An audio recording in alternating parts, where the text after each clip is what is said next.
Welcome to Coach's Corner for this week. We hit week 9 of the high school football season. The Wildcats back home against Bartlesville on Friday.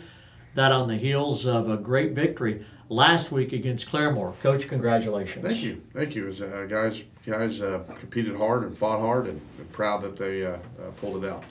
I was watching some college football this weekend, and the team upset another team, and for only their second or third win. And the coach said afterwards, he said it was our time. And I know you can relate to that because we played so many games where you just felt like it maybe wasn't our time. We lost in some form.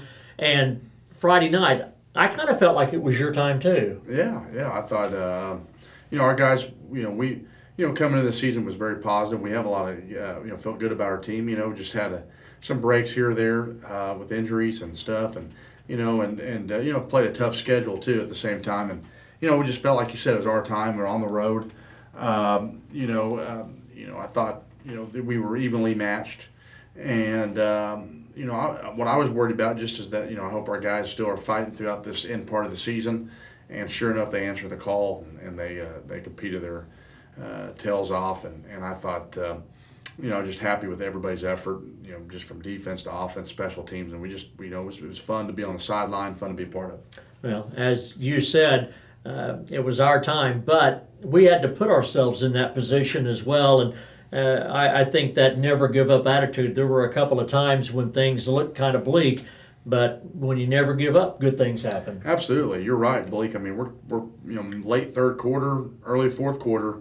Claremore, I think, they have complete control of the game. They're running the ball really well at that point in the game, and our defense comes up big time. With a big stop. Forces them to punt, and we get that chance for that last drive. We also have a big defensive stop to force them to a field goal, in the ball game as well.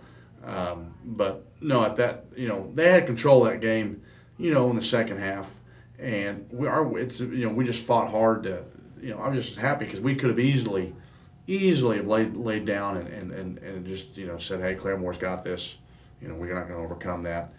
But our guys did not have that mentality, had that fighting spirit, and just showed great resolve there. Well, Ponca City had a 2-point lead at halftime. The Wildcats and Zebras really played a good first half, back and forth. And then in the second half, Claremore coach scored 10 straight points to take a 24-16 lead. But kind of the hidden jewel of this is when Claremore had the ball at our 1-yard line. If they score a touchdown, I think there's probably a 99% chance we don't win that game. And you held them out of the end zone. Coach Galbraith had to make a tough call, but he went for the field goal, which still made it a one-possession game. And ultimately, that had a great deal to do with the final outcome. Hey, I'm telling you what, just give credit for our defense not giving up at that time. That was easily. You're right. Could have gone if he went for it. Who knows? I have faith in our defense to get to know one more stop. But you just never know what the outcome is. And you're right. If they score there a touchdown, it's probably too much for our offense to overcome at that point.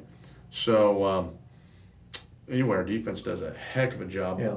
Great goal line stand, force them to kick a field goal, and we're kept alive. I think it was a great show of respect because I think Coach Galbraith was thinking the same thing. We have to get points right here. If we go for it the way their defense is playing and we don't, then we may watch them march down the field. So I think he took the points, which is a safe way to play it. The Wildcats get to within 24-22, and then as we talked about Friday night, one of the great all-time drives under your coaching here at Ponca City High School in a minute and a half. Oh yeah. I'm telling you what. Real quick. We had to make them punt. We also had one more stand that we, our defense, did hold them out before we had that drive. We had driven. I think we had to, we forced them to punt one more time. And anyway, regardless, we made them kick again, and wasn't much difference between the two. We had to go 90 yards to score. Well, we have 2 timeouts left. And we have to use the first one, just because our quarterback was cramping. So, like you said, you couldn't write a script better than this for a movie. Connor's calves are cramping. I think we spend our first 2 plays are not very good. We have to spend a timeout, and next thing you know, we get a big scramble by Connor that gives us a chance to keep going on, and then we start hitting 3. We hit Neeson on a pass. He gets out. We hit Riley Dilbeck on a pass. We hit Dexter Rita on a pass, and next thing you know, we're close to field goal range, and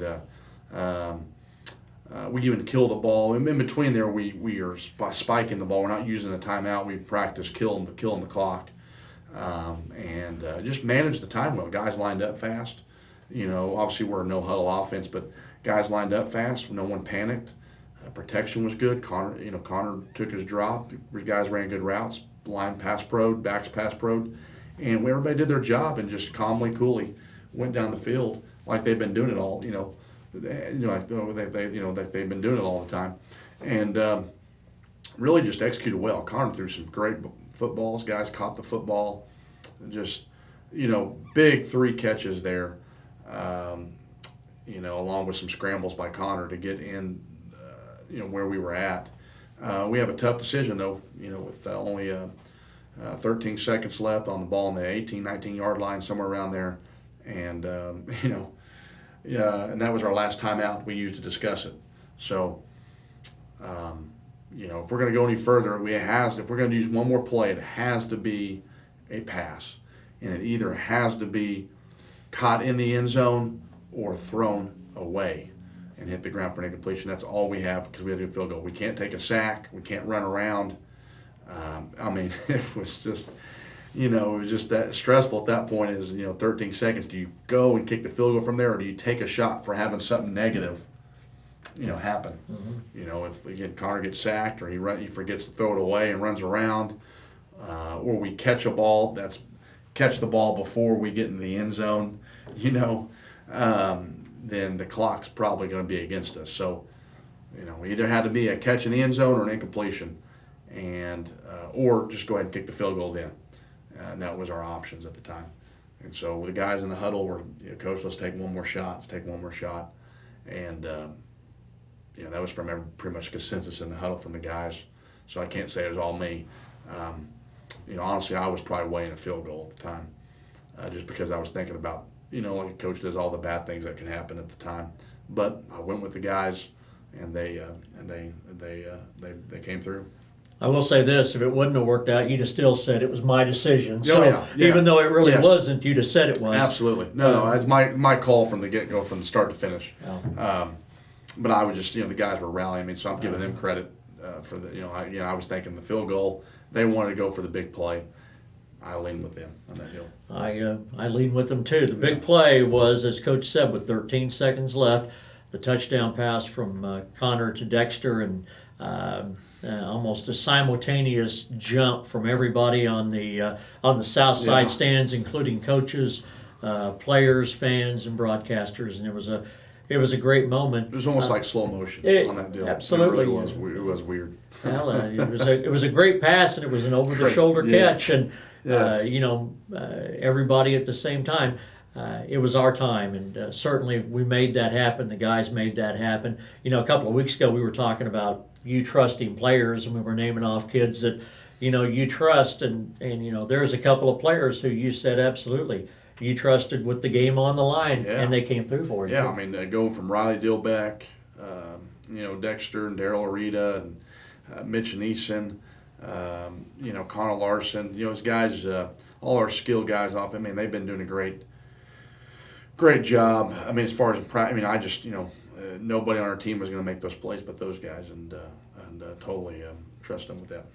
This week, the Bartlesville Bruins come to town, Sullivan Stadium, 7 o'clock Friday. And Coach, what do we have to do to beat the Bruins on Friday? Hey, they're having a year. They're having a big year in Bartlesville. They are experiencing a good time this year with great success. But hey, they're beatable. We feel like we feel very good on both sides of the ball. It's good that we got this win and some energy coming in for practice and things. And we're looking at, we got to slow their run down. Actually, as much pass as Penrod and AJ Parker and those guys pose on you in the pass game. First and foremost, they run the ball real well, and so we're going to have to stop their off tackle run game first and foremost. Going to have to pressure more than we have in the past couple of years. We're going to have to get some pressure on Penrod, make him have to get rid of the ball a little sooner than has in the years past.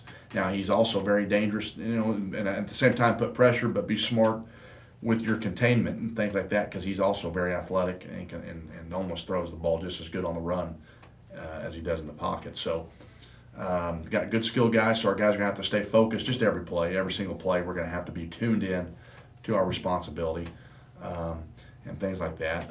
Offensively, just carry on, and we're going to have to mix it up offensively. I mean, I like our play calling last week. We're going to have to be aggressive play calling. That means mixing passes on first and second down, and just be balanced. We can't, we can't be, definitely can't be all run and plan to win the game, and then we can't be all pass either. We're just going to have a mix up. I mean, that's just the fact of it. Is take our shot, and I say mix it up. Some passes down or take shots. Some passes, high percentage short passes on some downs. Run the ball. I mean, we're going to have to put all gamuts of our offense and have to execute on all those elements to expect to win. So we're going to have to tell those guys that. We're going to have to do that. And then just play with great effort, which our guys know the guys at Barnesville, and a lot of them grew up in youth leagues and things like that. You're used to playing them. They want to play them. They want to beat them. And I think our guys are going to be really ready to go in this game. It's going to be fun. And at the end of the day, Barnesville's having a great season, but they're still high school kids. They put their pants on one leg at a time too, and we come out and focus and execute the game plan. We'll have a great shot at winning.